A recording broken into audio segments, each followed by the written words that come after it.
வணக்கம், welcome to Chitra Murali's kitchen. இன்றைக்கி என்ன ரெசிபி பார்க்க போகிறோன்னா, சுண்டைக்காய் போட்டு மிளகு குழம்பு, அதுக்கப்புறம் ஆஞ்சநேயர் வடை பண்ண போகிறோம். பூசணிக்காய் வேக வச்சு ரெடியாக எடுத்து வச்சுருக்கேன். பூசணிக்காய் கூட்டு தான் நம்ம பண்ண போகிறோம்.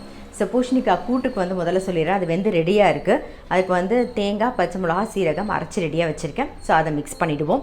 இந்த பக்கம் கடாய் வச்சுருக்கேன். அதில் கொஞ்சமாக எண்ணெய் விட்டு நம்ம வறுத்துக்க வேண்டியது, அது மிளகு குழம்புக்கு வறுத்துக்க வேண்டியதை பார்த்துக்கலாம். சுண்டைக்காய் மிளகு குழம்பு தான் பண்ண போகிறோம்.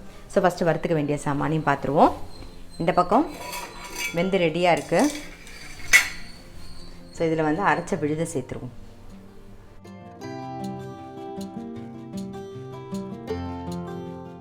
ஒரு கொதி வரட்டும். கூட்டுக்கு தேவையான உப்பு,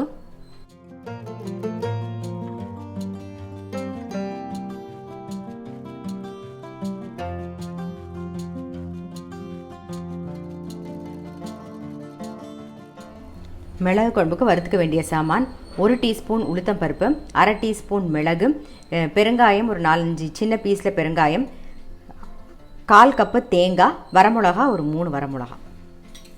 இப்போது வரமிளகா எண்ணெய் காஞ்செடுத்து வரமிளகா, பெருங்காயம், உளுத்தம் பருப்பு, மிளகு, தேங்காய் சேர்த்துக்கலாம். தேங்காய் ரொம்ப வறுப்படணும்னு அவசியம் இல்லை, அதோட ஈரப்பதம் மட்டும் போனால் போதும். ஜஸ்ட் ஈரப்பதம் போக ஒரு வறுத்துக்கலாம்.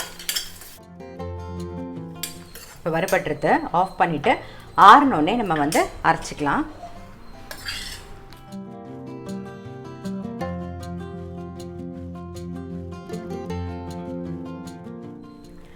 பூசணிக்காய் கூட்டு இந்த பக்கம் ரெடி ஆகிட்டு, அதுக்கு மேலாக 1 ஸ்பூன் தேங்காய் எண்ணெய் விட்டுக்கலாம். அதே கடாய், இந்த பக்கம் கடாய் வச்சுருக்கோம்ல, அதில் 1 ஸ்பூன் தேங்காய் எண்ணெய் விட்டு தாளிச்சிடுவோம் கூட்டுக்கு.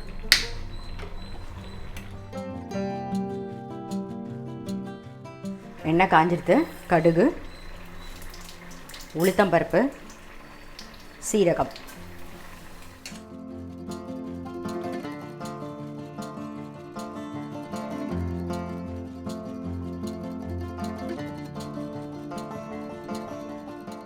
கூட்டு ரெடி ஆகிடுத்து, ஓரமாக வச்சுருவோம்.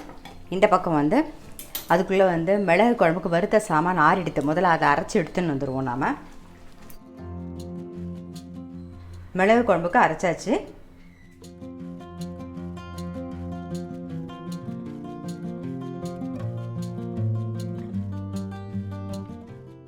நல்லெண்ணெய் விட்டுக்கலாம்.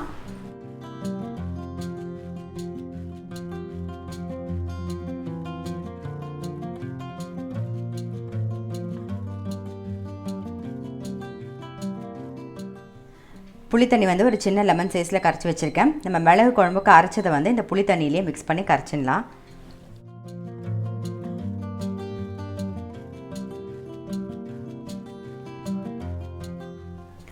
நல்லெண்ணெய் காஞ்சிடுத்து.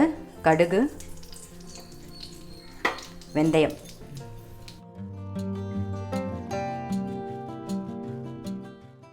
சுண்டைக்காயை போட்டுடலாம்.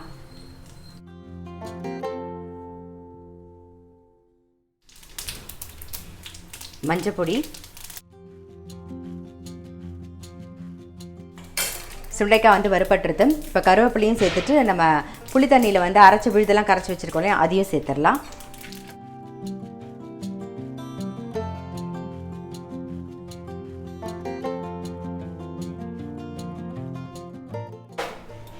உப்பு,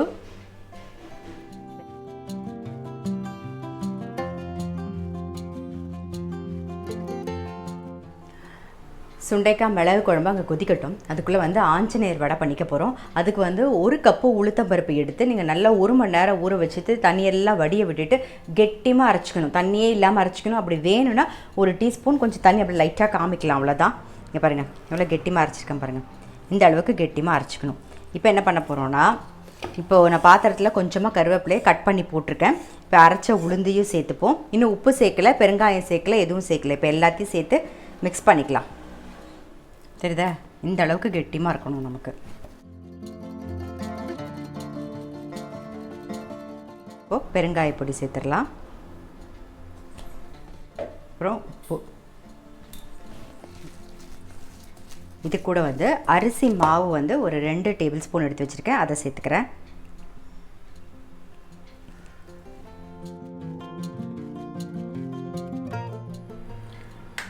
சுண்டைக்காய் மிளகு குழம்பு ரெடி ஆகிடுத்து. ஆஃப் பண்ணிடலாம், மூடி வச்சுருவோம். இந்த பக்கம் வந்து கடாயில் எண்ணெய் விட்டுருந்தா அதுவும் காஞ்சிடுத்து. நம்ம வந்து உளுத்தம் மாவில் வந்து உளுத்தம் பருப்பை அரைச்சிட்டு அரிசி மாவு, பெருங்காயம், உப்பு, கருவேப்பிலெலாம் போட்டு பிசைஞ்சிட்டோம். இப்போ எண்ணெய் நல்லா சூடாக இருக்கா, அதுலேருந்து 1 டேபிள் ஸ்பூன் எண்ணெய் எடுத்து இந்த மாவில் விட்டு பிசைஞ்சிக்கோங்க.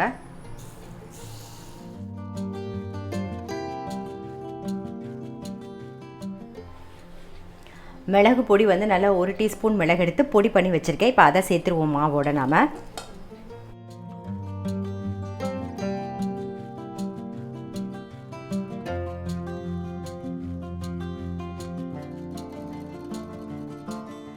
இந்த மாதிரி வாழை இலையோ இல்லைனா பட்டர் பேப்பரோ இருந்தால் தட்டிக்கலாம். கையில் வந்து நல்லா தண்ணி தொட்டுண்டு சின்ன உருட்டையாக எடுத்துப்போம்.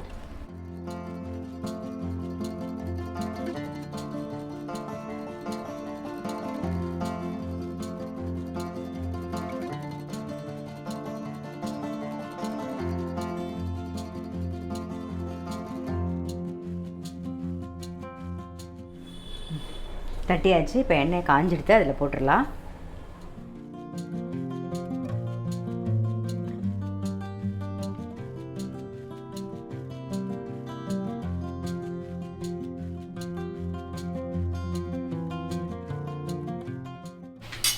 இப்போ இது வேகட்டும். இது வேகிறதுக்குள்ளே வந்து ஷாமலா சதீஷ் அவங்க வீட்டில் வந்து ராதா கல்யாணம் பண்ணாங்க. அதில் சுவாமி அலங்காரம் பண்ணியிருந்தாங்க, ரொம்ப அழகாக இருந்தது. ஸோ அதை வீடியோ எடுத்திருக்கேன், அதை முதல்ல பார்த்துட்டு வந்துடுங்க நீங்கள்.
சுவாமி அலங்காரம் பார்த்துருப்பீங்க, கண்டிப்பாக உங்கள் எல்லாருக்குமே ரொம்ப பிடிச்சிருக்கும்.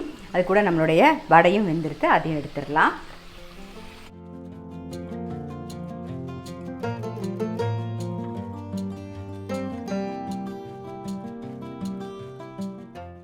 இதே மாதிரி எல்லா வடையும் நம்ம தட்டி எடுத்துக்கலாம். இன்றைக்கி ரெசிபி பார்த்துருப்பீங்க, சுண்டைக்காய் போட்ட மிளகு குழம்பு, அதுக்கப்புறம் வந்து பூசணிக்காய் கூட்டு, ஆஞ்சநேயர் வடை. அவ்வளோதான், ரொம்ப சிம்பிள் ரெசிபி தான். கண்டிப்பாக நீங்களும் உங்கள் வீட்டில் ட்ரை பண்ணி பாருங்கள்.